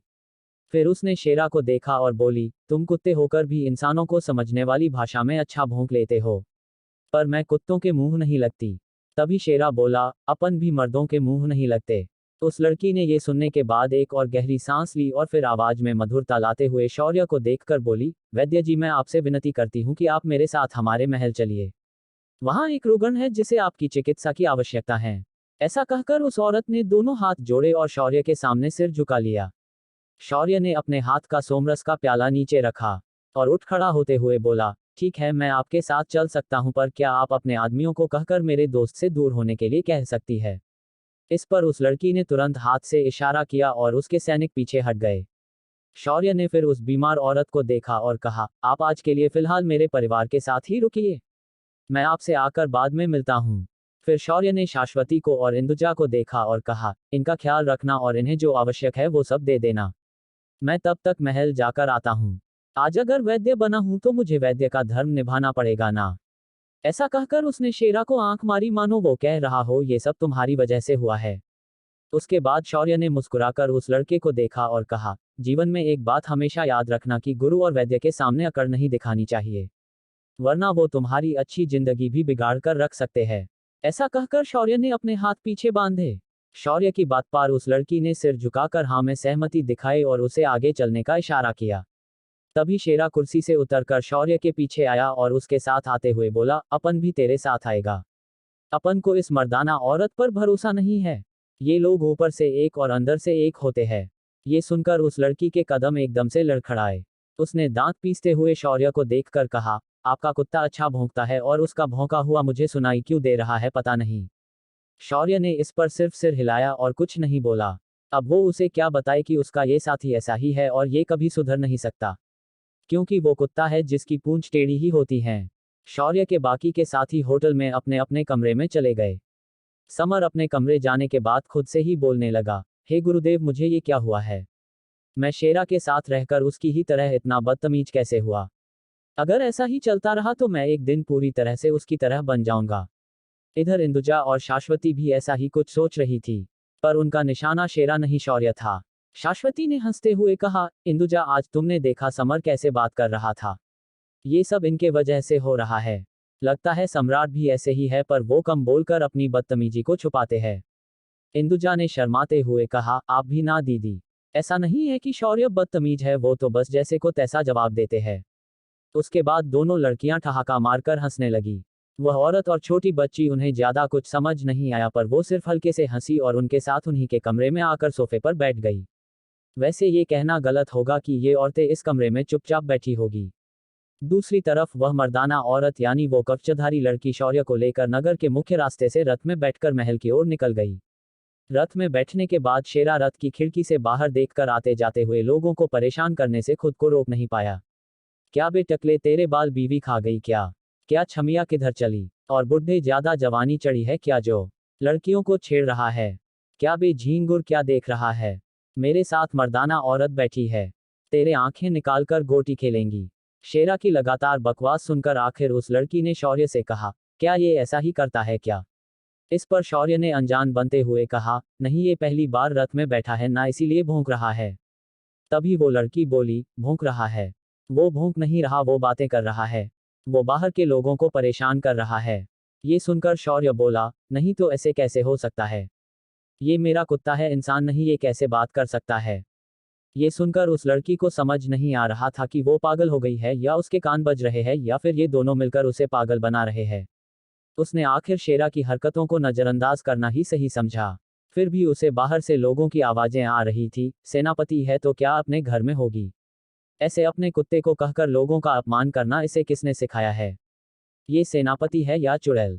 देखा कैसे कुत्तों जैसे मासूम जानवरों का उपयोग करके लोगों को परेशान कर रही है। पूरे रास्ते उस लड़की ने लोगों के ताने और शेरा की छेड़खानी सुनी और जैसे ही रथ महल के सामने पहुंचा उसने तुरंत रथ से बाहर छलांग मारी और बोली, वैद्य जी, हम पहुंच गए हैं। मैं आपसे विनष्ट करूंगी कि आप अपने कुत्ते को भौंकने से रोक ले। शहर के लोगों की तरह महल के लोग इस बात को सहन नहीं कर पाएंगे और वो आप पर हमला भी कर सकते हैं। इस पर शेरा तुरंत बोला, क्या इस महल में जानवर रहते हैं क्या जो मुझ जैसे मासूम कुत्ते पर हमला करेंगे? उस लड़की ने अपने पैर पटके और गुस्से से उछलकर महल की बाहरी सीढ़ियों पर चढ़ने लगी। शौर्य और शेरा भी तिरछी मुस्कान के साथ उसके पीछे महल के अंदर चले गए। महल के मुख्य दरवाजे पर आते ही उस लड़की ने सिपाहियों से उन्हें अंदर जाने की अनुमति मांगी और उन्हें लेकर सीधा अंदर आ गई। जैसे ही वो लोग दरबार के मुख्य दरवाजे से अंदर आए उनका सामना एक परिचित व्यक्ति से हुआ। ये कोई और नहीं धूम्रवलय था, जो लंगड़ाते हुए उनकी ही ओर आ रहा था।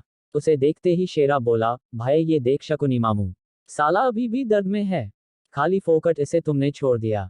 शेरा की आवाज जैसे ही धूम्रवलय के कानों पर पड़ी उसका संतुलन बिगड़ा और वो लगभग जमीन पर औंधे मुंह गिरते गिरते बचा। शौर्य ने भी उसे देखकर कहा, क्या हुआ बुढ़े, यहाँ ऐसे बिल्ली की तरह रास्ता रोककर क्यों खड़ा है? कोई और षड्यंत्र तो नहीं ना तुझे सूझ रहा है? अगर होगा भी तो तुझे एक बात साफ बता दूं कि तुम मेरा कुछ नहीं उखाड़ सकता। ऐसा कहकर शौर्य उसे बगल देकर आगे बढ़ा, पर तभी वह लड़की बोली, चाचा, क्या आप इस कुत्ते की बात समझ सकते हैं? उस पर धूम्रवलय को कुछ समझ नहीं आया और उसे सवालिया नजरों से देखने लगा। तभी उस लड़के ने अपना सवाल दोहराया, क्या आप इस कुत्ते की बात सुन सकते हैं? उस पर धूम्रवलय चिढ़कर बोला, हाँ, और मैं इसकी बात क्या, इसके चेहरे के भाव भी समझ सकता हूँ। ये एक दिव्य जीव है इस अग्निकुल के शौर्य का। इसका कुत्ता सिर्फ उसकी बातों से भी किसी की जान ले सकता है। और मेरे इस पैर की हालत के जिम्मेदार भी ये शौर्य और उसके साथी ही है। इन्होंने ही आज सुबह तुम्हारे भाई कंठवलय की साधना को नष्ट कर दिया है। और तुम इसे यहाँ कैसे लेकर आई? ये सुनकर उस लड़की की आंखें बड़ी बड़ी हो गई। उसने आज हुई घटना को सुना तो था, पर उसके पिता ने उसे कोई भी कार्यवाह करने से मना कर दिया था। साथ ही वो ये भी जानती थी कि इस घटना में उसके भाई की ही गलती थी, पर उसे उम्मीद नहीं थी कि जिसे वो इतनी इज्जत से घर लेकर आएगी वही वो लड़का निकलेगा जिसने ये सब कुछ किया है। तभी उस लड़की को कुछ याद आया और बोली, चाचा आज आपके साथ क्या हुआ और क्यों हुआ ये आप खुद अच्छे से जानते हैं, पर मैं ये जानती हूँ कि शौर्य एक वैद्य है और मैंने इन्हें यहाँ अपनी बहन का इलाज करने बुलाया है। इतना कहकर वह लड़की वहां नहीं रुकी और शौर्य को लेकर सीधा एक कमरे की ओर निकल गई। बाहर दोनों तरफ 2 पहरेदार थे, उन्होंने उस लड़की को देखते ही प्रणाम किस्मत और दरवाजा खोल दिया। दरवाजा खुलते ही शौर्य ने अपने सामने एक बेड देखा और उसके ऊपर एक लड़की को आंखें बंद किए हवा में तैरते हुए देखा। उस लड़की के आसपास हवा अनियंत्रित तरीके से घूम रही थी और एक गोल घेरा बना रही थी। अंदर आते ही उस लड़की ने शौर्य से कहा, ये मेरी बहन राजकुमारी रेवा है। ये इस वक्त एक खास बीमारी से जूझ रही है। हमने मध्य क्षेत्र के सभी वैद्यों को बुलाकर इसकी जांच करवाई पर कोई फायदा नहीं हुआ। उसका सूर्योदय से सूर्यास्त तक ऐसा ही हवा में बना रहता है और वो मूर्छित हो जाती है। सूर्यास्त के बाद वो सामान्य इंसान की तरह बन जाती है। ऐसा 6 महीने चलता है, फिर ये चक्र बदलकर रात में शुरू हो जाता है और ये दिन में सामान्य हो जाती है। ये सुनकर शौर्य ने अपने हनुवटी को सहलाया और बोला, इनका इलाज तो हो जाएगा, पर एक समस्या है। क्या शौर्य सच में राजकुमारी रेवा का इलाज कर सकता है? क्या समस्या है इस इलाज में? क्या वायुपुत्र कुल के लोग शौर्य को इसका इलाज करने देंगे? CH 390 चौथी योगिनी। शौर्य वायुपुत्र कुल के अंदर कुल की महिला मर्दाना औरत सेनापति के साथ राजकुमारी रेवा का इलाज करने आया था। जब शौर्य ने कमरे का दरवाजा खोला तो उसने देखा था कि राजकुमारी रेवा की क्या अवस्था है, तो उसने इलाज करने के लिए हाँ कर दी, पर उसने एक समस्या होने की बात कही। मेरी बहन का इलाज अगर तुम कर सकते हो तो बताओ कि क्या समस्या है। इस पर शौर्य अपनी आंखों से निर्वात में देख रहा था। उसके सामने सिस्टम की स्क्रीन चल रही थी और सिस्टम की आवाज कानों में पड़ रही थी। होस्ट, इस लड़की का शरीर एक विशेष पारिस्थितिक अवस्था में है। इसके शरीर के अंदर तीव्र वात ऊर्जा का संचार है। ये ऊर्जा आम वायु तत्व साधना तकनीक से नियंत्रित नहीं किया जा सकता। अब अगर मैं गलत नहीं हूं तो इस लड़की को आपकी योगिनी बनने के लिए चुना गया होगा। आपको इसे पहले मां भैरवी से बात करके पता करना होगा। शौर्य ने ये सुना तो उसके माथे पर चिंता की लकीरें खींच गई। उसने मन में ही कहा, मुझे जो भी लड़की मिलती है वो ऐसी बीमार क्यों होती है?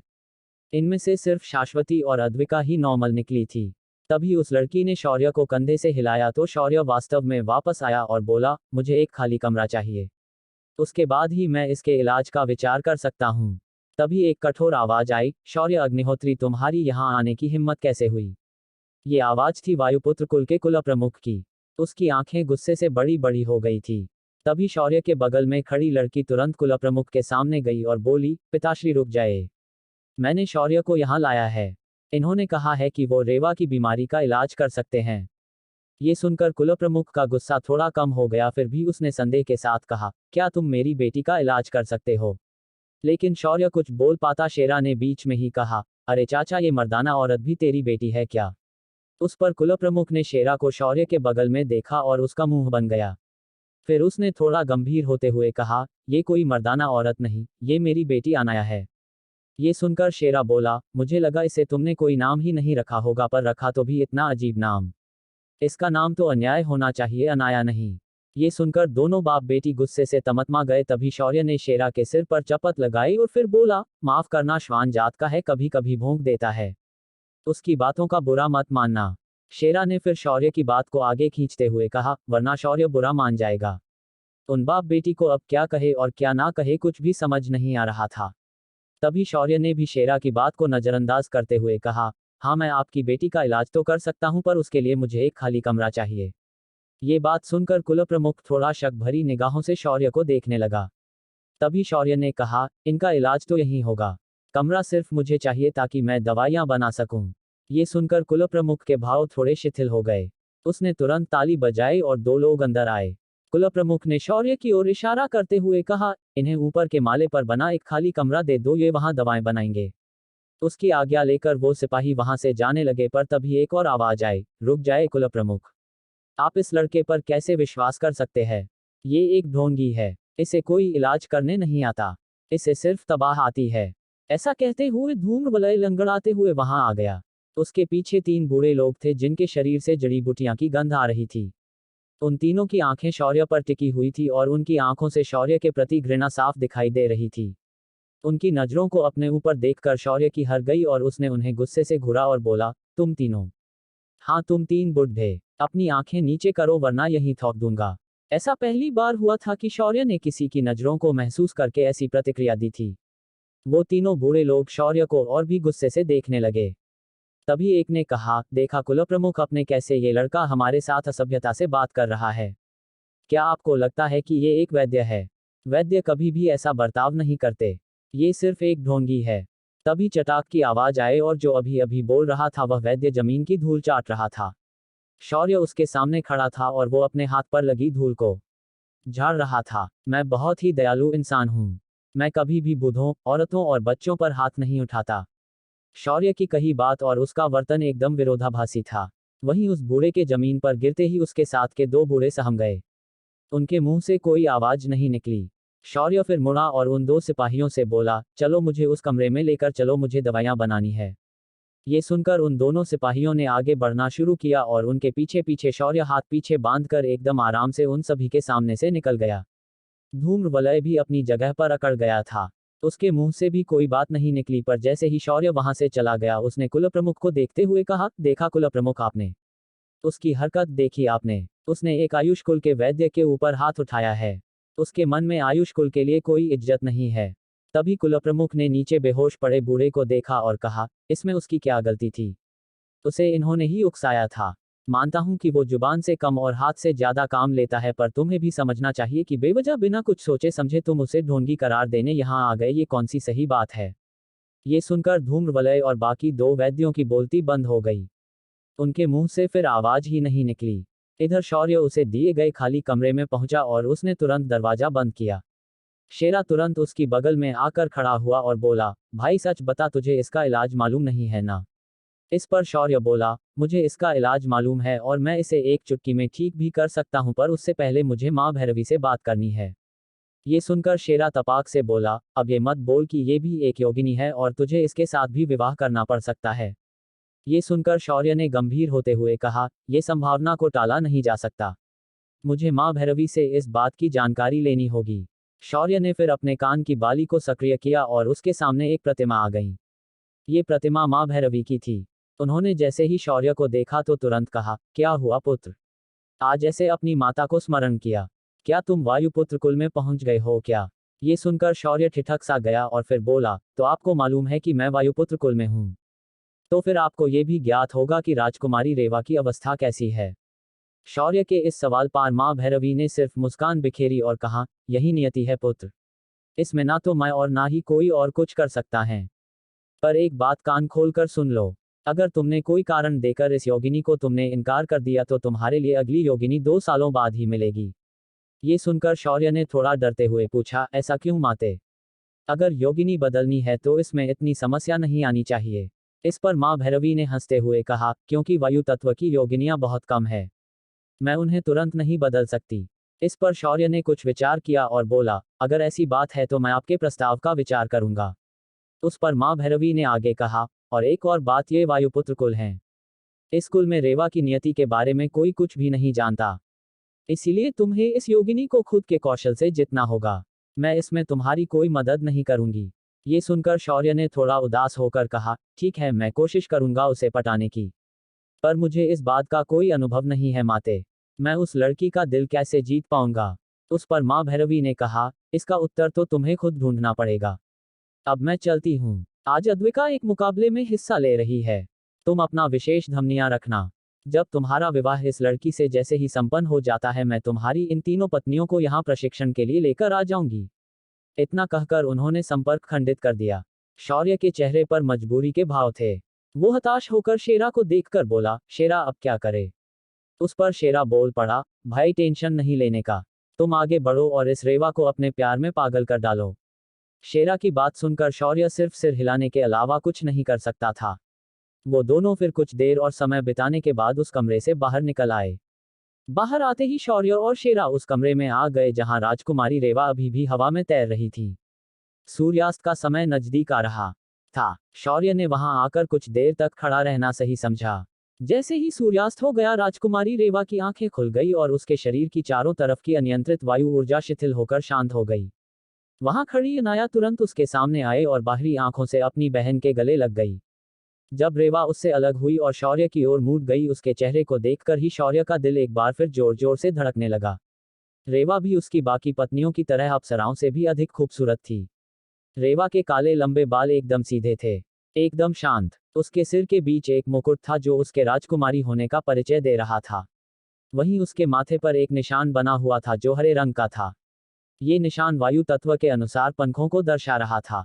उसके गाल बड़े बड़े पर उसके शरीर से उचित अनुपात में थे। नाक सीधी बिल्कुल किसी रेखा की तरह थी।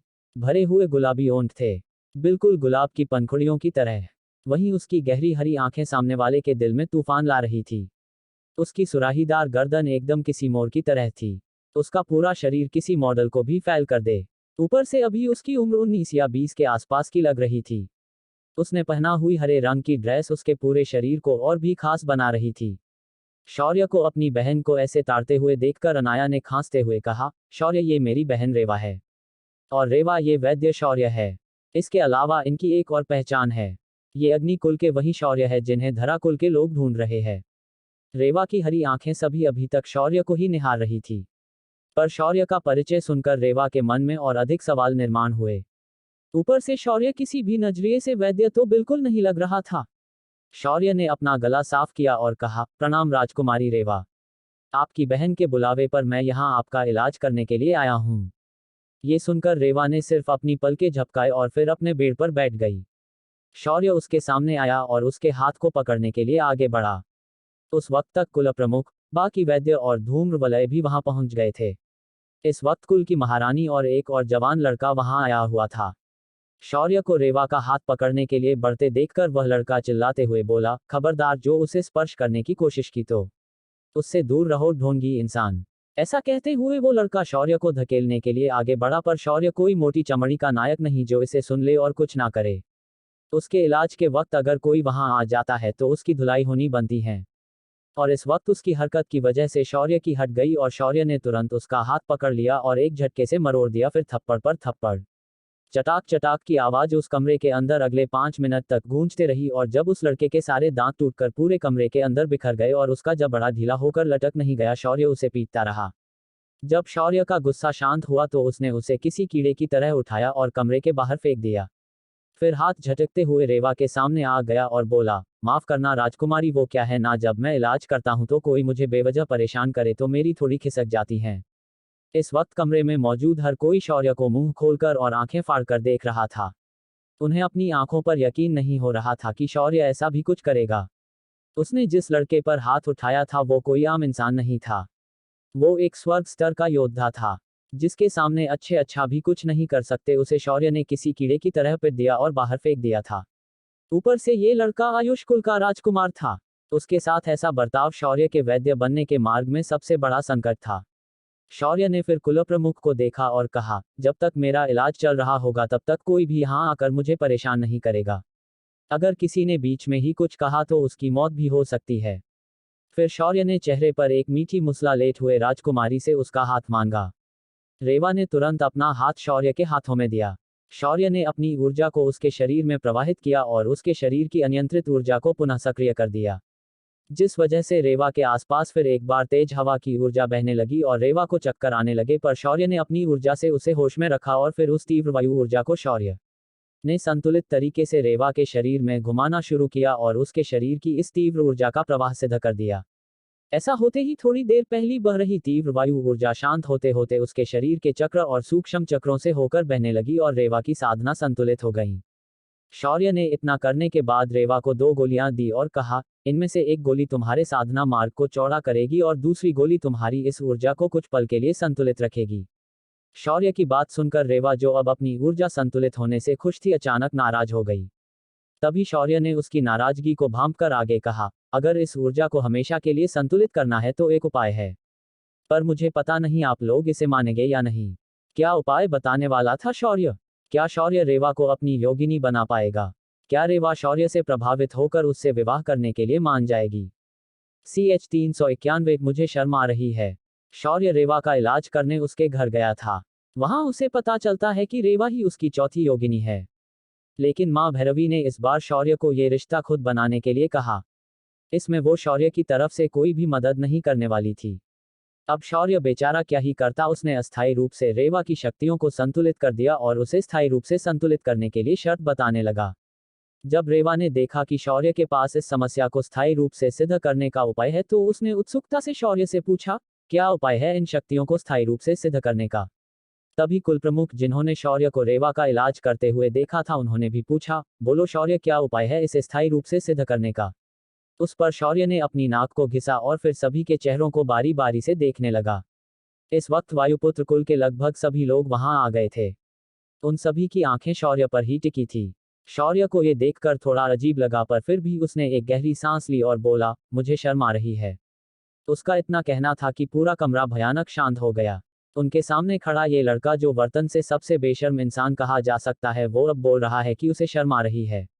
अगर इसे शर्म आ गई तो उन लोगों का क्या जो बार बार शर्माते हैं, उन्हें तो मर ही जाना चाहिए। तभी सभी ने शेरा की हैरानी भरी आवाज सभी के कानों पर पड़ी, भाई तुझे कब से शर्म आने लगी, तू तो मुझसे भी ज्यादा गया गुजरा है। शेरा ने शौर्य की तारीफ करने के बजाय उसकी पूरी की पूरी इज्जत वायुपुत्र कुल के सामने खोलकर रख दी थी। शौर्य ने एक जोरदार लात शेरा के पिछले हिस्से पर मारी और उसे वहां से दूर उड़ा दिया।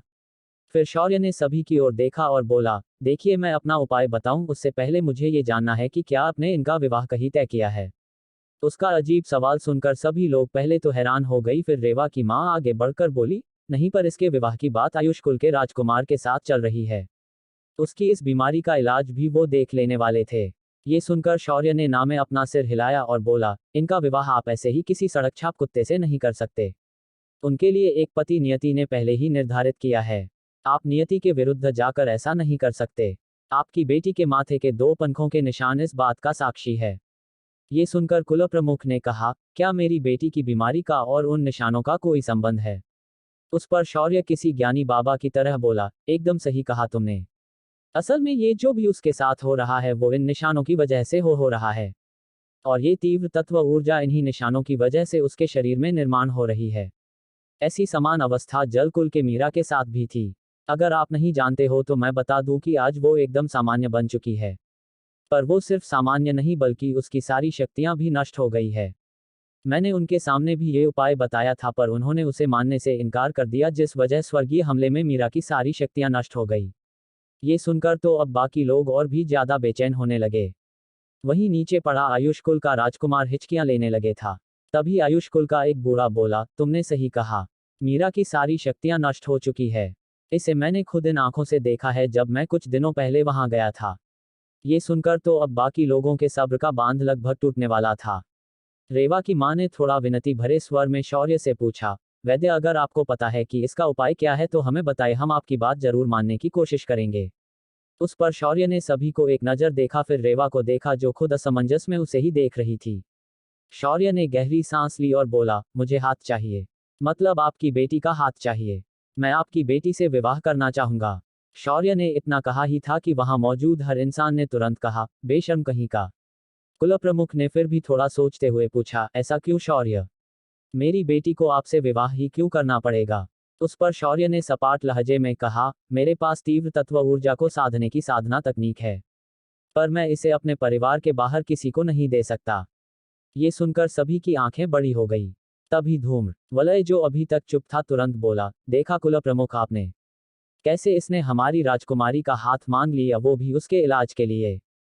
क्या हमारी बेटियां सड़क पर पड़ी है जो हम हमारी बेटियों को ऐसे ही किसी भी अरे गहरे को दे दे।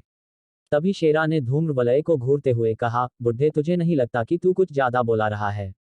तुझे पता भी है कि मेरा भाई कौन है। इस पर धूम्र वलय सीना चौड़ा करते हुए बोला, तेरा भाई है ये। तभी सोचूं उसकी हरकतें किसी कुत्ते जैसी क्यों है। इसकी औकात भी है हमारी राजकुमारी से विवाह करने की। तभी शेरा भी उससे बोला, मेरे भाई की औकात की बात मत कर बुढ़े, मेरे भाई के सामने तेरा पूरा कुल कुछ भी नहीं है। शेरा और धूम्र वलय की नोक झोंक बढ़ते देखकर शौर्य ने मध्यस्थी करते हुए कहा, तुम दोनों रुक जाओ। शेरा पागल कुत्तों के साथ ऐसे नहीं भौंकते। इतना कहने के बाद शौर्य ने एक जोरदार लात धूम्र वलय के सीने पर मार दी और धूम्र वलय कमरे की दीवार को तोड़कर बाहर जा गिरा। साला जब से यहाँ आया हूँ बार बार मुझे छेड़ने आ जाता है। ओह हाँ तो मैं कहाँ था। याद आया, मुझे आपकी बेटी का हाथ चाहिए कुल प्रमुख, और मैं आपकी बेटी को वो तकनीक सिखा दूंगा। इसके अलावा मेरी कोई शर्त नहीं है। शौर्य ने ये बात इतनी सहजता से कही कि उसे सुनकर हर कोई शौर्य को ऐसे देख रहा था जैसे ये कोई संकी हो। कुछ देर तक पूरा कमरा शांत रहा। शौर्य के ऐसे गुस्सा होना और उसका किसी को पीट देना अब कुल प्रमुख को आम लगने लगा था। इसीलिए किसी ने भी धूम्रवलय की चिंता नहीं की। धूम्रवलय जो बाहर जाकर गिरा था कराहते हुए उठ खड़ा हुआ और अंदर जाने लगा। तभी अंदर से उसके पिता और महामहिम की आवाज आई, धूम्रवलय, अगर इतनी बेइज्जती के बाद भी तुम्हारा मन ना भरा हो तो ही अंदर आ जाना। महामहिम की बात सुनकर धूम्रवलय गुस्से में वहां से चला गया। इधर कमरे के अंदर आखिर कुल प्रमुख ने कुछ कहने का फैसला कर लिया और बोलने ही वाला था तभी एक कमजोर आवाज आई, रुक जाए कुल प्रमुख, ऐसा कोई निर्णय मत लीजिए। ये लड़का एक ढोंगी वैद्य है। मैंने इसका नाम हमारे वैद्य परिषद में ढूंढा पर वहां इसके नाम का कोई व्यवसाय और कोई भी जानकारी नहीं है। ये सुनकर सभी की नजरें शौर्य पर आकर टिक गई। शौर्य ने भी कंधे उचकाते हुए कहा, मैंने कब कहा कि मैं एक वैद्य हूं? मैंने कोई भी परीक्षा जाकर दी ही नहीं है तो मैं कैसे अधोरेखित आयुष कुल का वैद्य बन सकता हूं? और मैंने पहले भी कहा था कि मैं कोई वैद्य नहीं हूं पर मैं इसे ठीक कर सकता हूं। आप लोग ही मुझे वैद्य समझ रहे थे। मेरी पहचान एकदम सीधी और सरल है, मैं अग्निकुल का वारिस शौर्य अग्निहोत्री हूं। मैंने यहाँ आते वक्त अनंतपुरी राज्य को तबाह कर दिया है और मैंने लांछित कुल के लोगों के जुर्म से वहां के आम लोगों को मुक्ति दिलाई है। शौर्य को इतनी बेशर्मी से अपना परिचय देते हुए देखकर सभी की आंखें उसे घूरकर देखने लगी। उन सभी को जैसे उनकी आंखों पर विश्वास नहीं हो रहा हो। तभी एक और सदस्य आगे आया और बोला, तुम वही हो ना जिसने संकल्प गुरुकुल को भी तबाह किया और जिसके पीछे पूरा धराकुल हाथ धोकर पड़ा है? शौर्य ने ये सुनकर अभिमान के साथ गर्दन हिलाई। रेवा की मां बीच में ही बोली, नहीं, फिर तो हम अपनी पुत्री का विवाह इसके साथ नहीं होने दे सकते। अगर हमने ऐसा किया तो धराकुल हमारे विरुद्ध जाएगा। ये सुनकर शौर्य के चेहरे के भाव उतर गए। फिर उसने सभी को ध्यान से देखा और बोला, ठीक है, फिर ऐसा करो, कुछ दिनों तक हर दिन शाम को मुझे इनका इलाज करने के लिए आने दीजिए। जब तक मैं इस शहर में हूं तब तक मैं इनका इलाज करता रहूंगा, जब मैं चला जाऊंगा तो आप किसी और से ये इलाज करवा लेना। ये सुनकर अयाना समझ गई कि शौर्य क्या करना चाहता है। उसने तुरंत कहा, नहीं, तुम ऐसा नहीं कर सकते। तुम्हारे जाने के बाद पूरे हालात जैसे थे वैसे हो जाएंगे। पर इतनी देर से जिसके बारे में बात हो रही थी वो रेवा सब कुछ बिना कहे सुन रही थी। आखिर उसने बोलने के लिए मुंह खोल ही दिया और उसने अयाना का हाथ पकड़कर खींच लिया और बोली, शौर्य, क्या आप एक बीमार लड़की को ठीक करने के लिए कुछ और नहीं मांग सकते? तभी शौर्य अपने कंधे उचकाते हुए बोला, ये तो गलत बात है राजकुमारी, आपका परिवार आयुष कुल के इस बीमारी से आपका विवाह रचा रहा था, उस वक्त भी तो आपकी बीमारी के लिए ही उन्होंने ये सौदा किया था। फिर यही सौदा मेरे साथ करने में क्या हर्ज है? इस पर रेवा तुरंत चुप हो गई। उसे समझ नहीं आ रहा था कि क्या कहे और क्या नहीं। उसने अपनी नजरें अपने माता पिता और परिवार के लोगों की तरफ की तो उन्होंने भी अपने सिर मोड़ लिए। तभी शौर्य उसकी बेबसी समझकर बोला, रेवा, मेरे साथ विवाह करने से तुम खुश रहोगी और ऐसी कुछ बातें हैं जो तुम्हें मेरे बारे में पता नहीं है वो भी तुम्हें पता चलेगी। और सबसे बड़ी बात, इस दुनिया की सबसे उत्कृष्ट गुरु से तुम्हें आगे प्रशिक्षण के लिए मैं भेजूंगा। तुम्हारे साथ मेरी बाकी पत्नियां भी वहां जाएंगी। ये सुनकर पहले रेवा ने ज्यादा ध्यान से ये बात नहीं सुनी पर जब बाकी पत्नियों का उल्लेख शौर्य के मुंह से हुआ सभी लोगों के कान तुरंत खड़े हो गए। कुल प्रमुख ने शौर्य की ओर उंगली की और गुस्से से कहा, तो तुम पहले से विवाहित हो और फिर भी तुम मेरी बेटी के साथ एक और विवाह रचाना चाहते हो? मैं तुम्हें जीवित नहीं छोड़ूंगा। कुल प्रमुख को इतना गुस्सा होते देखकर शौर्य ने हाथ ऊपर किए और बोला, मैंने आपसे हाथ मांगा है, देना और ना देना ये आपकी जिम्मेदारी है। ये आपकी बेटी की नियति है कि वो मेरी पत्नी बने, इसमें मैं भी कुछ नहीं कर सकता। बाकी आप समझदार है। इतना कहकर शौर्य ने शेरा को आंख मारी और वहां से चला गया। जाते जाते उसने एक बार अयाना को देखा और बोला, अगर ये बीमारी कल फिर उभर आती है तो तुम्हें पता है कि कहाँ आना है। अपनी बहन को लेकर सीधा वहां आ जाना। शौर्य को किसी ने भी रोका नहीं और वो सीधा अपने होटल पर पहुंच गया। पर उसके जाने के बाद वायुपुत्र कुल में उलथापलट हो चुकी थी। शौर्य के जाने के बाद रेवा ने भरी आंखों से कहा, ये बीमारी नहीं, ये एक श्राप है। इस श्राप के कारण मुझे ऐसे अनजान लड़के से शादी करनी होगी जिसे मैं ठीक से जानती भी नहीं हूं। नहीं, ऐसा हरगिज नहीं करूंगी। उससे अच्छा मैं मृत्यु को गले लगा लूं। रेवा के ऐसी मरने की बात सुनकर कुल प्रमुख और बाकी लोग भी हताश हो गए। तभी अयाना ने धीरे से कहा, रेवा, तुम विवाह के लिए तुरंत हाँ मत करो। पहले उसके बारे में जान लो, समझ लो, फिर अपना निर्णय लेना। वैसे भी वो काफी शक्तिशाली है। तुम्हें पता नहीं पर मेरी जानकारी के हिसाब से संकल्प गुरुकुल के अंदर 20 अर्धदैवीय स्तर के योद्धा थे। औरतों और लांछित कुल के अंदर उनके पूर्वज कहा जाता है, उन्हें सारणी कला में देवत्व प्राप्त हुआ था। ऐसे लोगों को हराना कोई आसान बात नहीं हो सकती। अगर उसने मुझे पूछा होता तो मैं तुरंत हाँ कह देती, पर वो मुझे लड़की के नजरों से देखता भी नहीं। अपनी बहन की सलाह सुनकर रेवा को दिल थोड़ा शांत हो गया और उसने मन ही मन सोचा, अगर मैं उसे अच्छे से जान लेती हूँ तो फिर ये निर्णय लेने में मुझे कोई समस्या नहीं होगी। रेवा ने यही सोचकर शौर्य को जानने और पहचानने का मन बना लिया और अपने कमरे में वापस चली गई। इधर धूम्रवलय जो सुबह से अपने अपमान के घूंट पर घूंट पिए जा रहा था, और आयुष्कुल का राजकुमार जिसकी हालत शौर्य ने खराब कर डाली थी, दोनों मिलकर जाम पर जाम लगाए जा रहे थे और शौर्य को जी भरकर गलियां दिए जा रहे थे। आखिर में आयुष्कुल के राजकुमार ने मन ही मन कुछ सोचा और बोला, वरिष्ठ धूम्रवलय, मैंने सोच लिया है कि मुझे क्या करना है।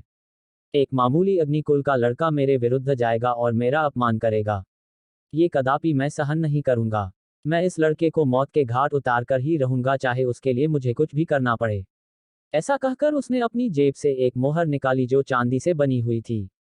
उस मोहर के ऊपर साफ अक्षरों में लिखा था, अंधे चोर। राजकुमार ने उस मोहर के अंदर अपनी आध्यात्मिक ऊर्जा प्रविष्ट की तो उस पर कुछ शब्द प्रकट हो गए। कृपया जिसे मारना है उसकी जानकारी प्रविष्ट करे। इस पर उस राजकुमार ने शौर्य की सारी ज्ञात जानकारी उस मोहर के ऊपर अपनी ऊर्जा का प्रयोग करके लिख डाली। लिखने के बाद सारे अक्षर मिट गए और कुछ देर बाद वह मोहर फिर प्रकाशित हुए और कुछ शब्द सामने आए, काम हो जाएगा।